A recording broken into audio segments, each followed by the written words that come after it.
Madhuri Dixit industry की वो actress है जिन्होंने कई सालों तक नंबर 1 पर राज किया। माधुरी का करिश्मा ही ऐसा था कि एक तरफ माधुरी दीक्षित और दूसरी तरफ पूरी इंडस्ट्री। जहां जहां जिस जिस जगह माधुरी दीक्षित जाती थी, जिस भी इवेंट में, सभी की नजरें माधुरी पर ही अटक जाती थी। कहते हैं कि उस दौर में माधुरी के साथ की एक्ट्रेसेस उनके साथ फिल्में करने से मना कर देती थी, क्योंकि उन्हें पता था कि पूरी लाइमलाइट माधुरी दीक्षित ही ले जाएगी।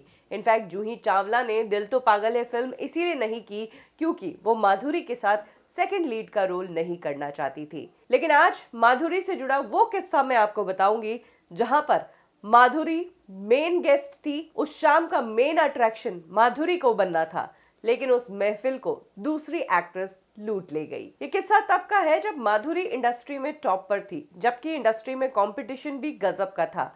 श्रीदेवी, रेखा, ये सभी इंडस्ट्री में काम कर रहे थे। इधर करिश्मा कपूर, जूही चावला, नई एक्ट्रेसेस भी आ चुकी थी। जितनी भी नई एक्ट्रेसेस उस दौर में आती थी, सबका फोकस होता था कि माधुरी जैसा बनना है।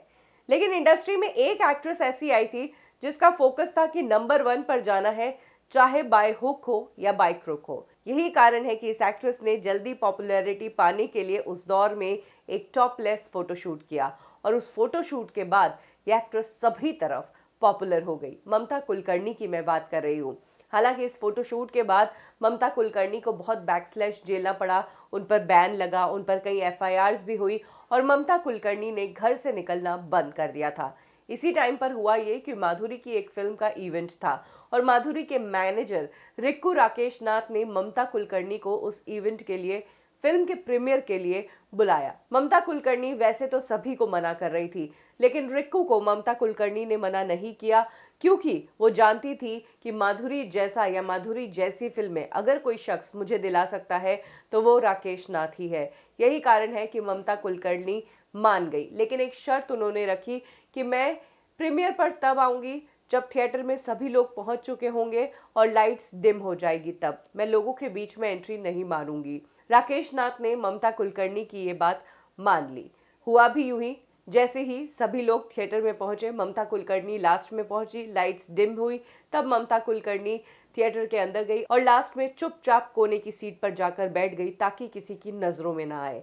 लेकिन ममता कुलकर्णी को शौक तब लगा जब फिल्म खत्म हुई और सभी स्टार कास्ट को स्टेज पर बुलाया गया। राकेश नाथ भी स्टेज पर थे और उन्होंने ममता कुलकर्णी को भी स्टेज पर बुला दिया। जैसे ही ममता को स्टेज पर बुलाया गया, ममता कुलकर्णी डर गई, लेकिन सभी लोगों की नजरें ममता की तरफ थी। वो स्टेज पर नहीं जाती तो भी बुरा होता।